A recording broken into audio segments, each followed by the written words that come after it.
بسم الله والصلاة والسلام على أشرف المرسلين. كنحيي جميع المتابعين والمشتركين على قناة سفيرة الطبخ المغربي.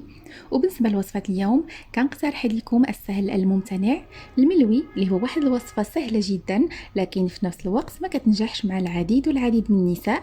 فاليوم إن شاء الله غنشارك معكم جميع النصائح والأسرار باش ينجح معكم من أول مرة، بداية من قوام العجين اللي هي القاعدة ديال نجاحه، كيفاش ممكن تحصلوا على ملاوي مورقين ما يجيوناش مدقسين، كيفاش كنطيبوه، كيفاش ممكن نحتفظوا به واحد المدة طويلة. كل هاد النصائح غادي تلقاوها في الفيديو، فتابعوه للأخير باش تعرفوا على باقي مراحل التحضير. وبسم الله على بركة الله. في واحد القصرية غادي نوضع 700 غرام من الدقيق الأبيض أو الدقيق فورس اللي كيكون النوعية جيدة وتكون خاص بالحلويات. بالنسبة للكمية فهي 7 كؤوس من الكؤوس ديال العنبة. الكأس ما كيكونش ممتلئ أو ما كيكونش ممسوح. غادي نستعمل معهم كأس واحد فقط من دقيق القمح الصلب أو لا دقيق فينو. كيف ما لاحظتوا فالكمية ديال الدقيق الأبيض كتكون أكثر بكثير من الكمية ديال الفينو. من بعد غادي نضيفوا الملح اللي كيبقى على حسب الذوق، وغادي نضيف واحد الملعقه صغيره ديال سكر حبيبات اولا السكر سنيده باش كنتحصلوا على واحد اللون ذهبي وجميل لهاد الملاوي. من بعد غادي نضيف ملعقه صغيره من الخميره حبيبات، وإلا كان الجو ساخن غادي نضيف نصف ملعقه او اقل. ثم من بعد غادي نبدا نضيف الماء بالتدريج، ماء اللي كيكون دافئ، واحد الماء اللي كيكون دافئ اللي غادي البارد، يعني ما يكونش بارد وفي نفس الوقت ما يكونش ساخن بزاف. صافي غادي نبقى نجمع هاد العجين، وفي كل مره كنزيد الماء كنبقى نضيف فيه بالتدريج حتى كنجمع هاد العجين. كيف ما لاحظتوا في الاول فالعجين ديال الملاوي اللي بغيتوه يصدق معاكم دائما الدقيق الابيض كيكون اكثر من الفينو. كيف ما لاحظتوا انا استعملت 700 غرام ديال الفورس وغير 100 غرام ديال دقيق القمح الصلب اولا دقيق حراش او الفينو، على كل واحد كيفاش كيسميه. من بعد غادي نبقى ندلك في هذه العجينه مزيان مزيان. السر ديال الملاوي كيفاش كيجيونا هشاش ورطبين وزوينين بزاف، ما يجيوناش مدقسين، ضروري خاصنا نبقاو ندلكو في العجينه. هنا كتبان لكم بان العجينه تجمعات، ولكن انا غنبقى نضيف ليها في الماء.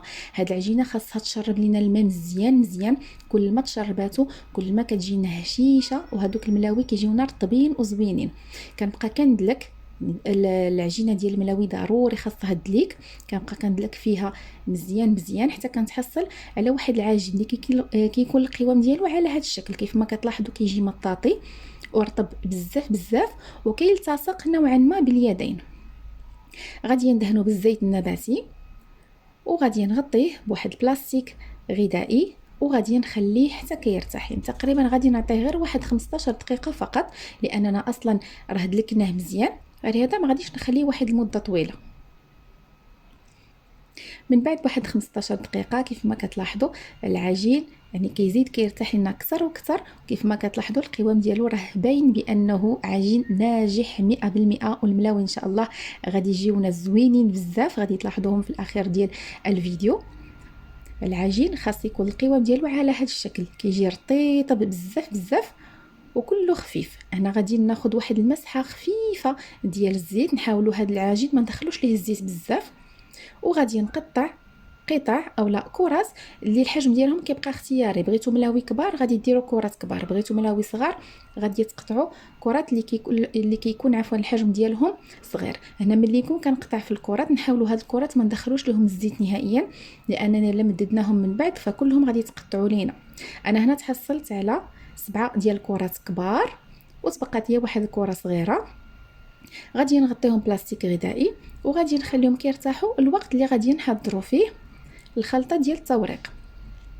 في واحد الكاسرول غادي نوضع واحد الكميه ديال الزبده الخاصه بالتوريق، وغادي نضيف ليها هنايا الزبده اللي نوعيه جيده باش كنتحصلوا على واحد المذاق جيد. وغادي نضيف واحد الكميه ديال الزيت وغادي ندوب هاد العناصر كلهم مع بعض. هنا ممكن تكتفيو غير الزبده الخاصه بالتوريق بوحدها وما تضيفوش الزبده النوعيه الاخرى. هنا فقط كنضيفوها غير باش كنتحصلوا على واحد المذاق جيد لهاد الخلطه. من بعد هنا كنزول هذوك القشور البيضاء لانهم من بعد كيتحولوا ليا الماء وما كيخليوش هذاك التوريق كيبقى لينا واضح في الملاوي. من بعد غادي ناخذ واحد الاناء، غادي نوضع فيه واحد 2 ملاعق كبيره ديال السميد الخاص بالبسبوسه، وغادي نضيف لهم 2 ملاعق كبيره ديال الحليب بودره اللي كيعطي واحد المذاق رائع جدا لهذا الملاوي. غادي نخلط وغادي نحتفظ بهم جانبا. هنايا من بعد غادي ناخذ اول كره وغادي نغطي هاد الكرات الاخرى بالبلاستيك هكذا باش كيبقاو ليا مرتاحين وكيسهل عليا انني نستخدمهم.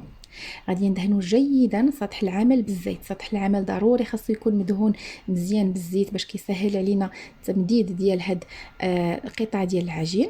من بعد غادي ناخذوا اول قطعه وغادي نمددوها جيدا. قد ما مددنا هاد العجين كنتحصلوا على واحد التوريق رائع الملاوي، وقد ما كان هاد العجين رقيق بزاف بزاف هادوك الملاوي كيجيونا هادوك الوريقات ديالهم كيجيو رقاق وكيجيو زوينين بزاف. كيف ما كتلاحظوا قد ما هاد العجين كنمددو فيه راه ما كيتقطعش، يعني هذا دليل على انه العجين راه ناجح معنا 100%. كيف ما قلت لكم العجين كنعطيوه الماء مزيان، خاصنا نعطيوه الماء مزيان وخاصنا ندلكوه مزيان ونخليوه يرتاح واحد شويه، وملي غادي تخدموا به كونوا اكيد انه غادي ينجح معكم وغيعجبكم بزاف بزاف.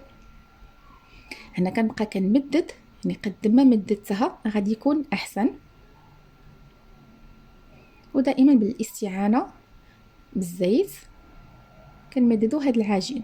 من بعد غادي ناخذوا الزبده والزيت اللي ذوبناهم، ناخذ واحد الكميه قليله وغادي ندهن بها جيدا هاد العجين.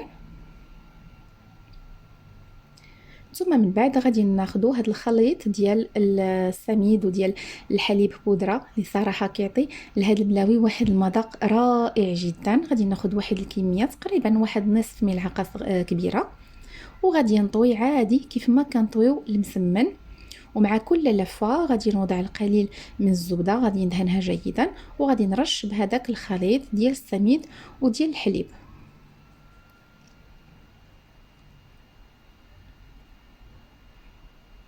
من بعد غادي نبقى نطوي كيف ما كتلاحظوا كنطوي وما كنزيرش نهائيا هاد الملويه، يعني باش ملي نحطوها في المقله كطيب هادوك الوريقات يلقاو فين كيتورقوا، حيت الا زيرناها وضغطنا عليها ما غاديش يبغيو يتورقوا لينا والملاوي كيخرجوا لينا مدقسين. هذا علاش ملي نكون كنلف فيها اولا كنطوي فيها نخليها مرخوفه صافي حتى كنتحصل على ملويه بهذا الشكل، وكنكمل الكرات كلهم بنفس الطريقه.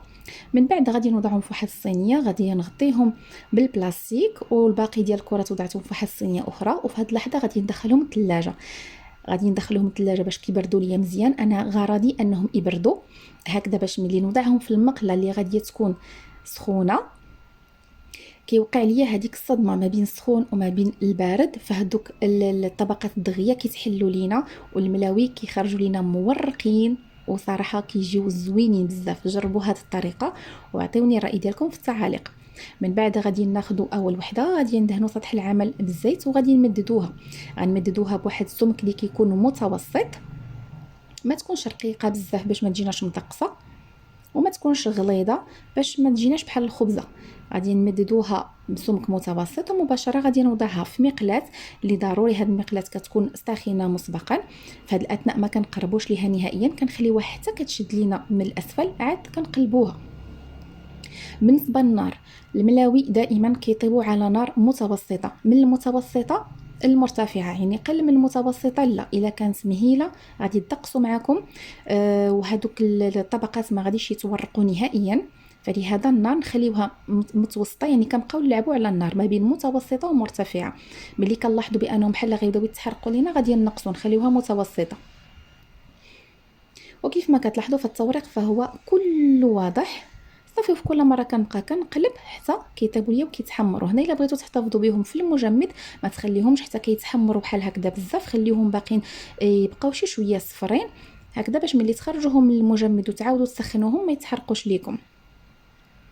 ومباشره والملاوي هما سخان ضروري من هذه العمليه كنبقاو بحال كنحلوا كنزيدوا نحلوا هذوك الوراق، كنبقاو نضربوا في الملويه هكذا من الجناب باش كيتحلوا لينا مزيان وكيجيو مورقين. والملاوي راه ما كنغطيوهمش نهائيا، يعني الملاوي ملي كيطيبوا كنخليهم بحال هكا غير فوق واحد المنديل، حيت الا غطيتوهم غادي يدقسوا، هذاك الصهد كيرجع معاهم، غادي يدقسوا وغادي يتعجنوا ما يبقاوش لكم زوينين.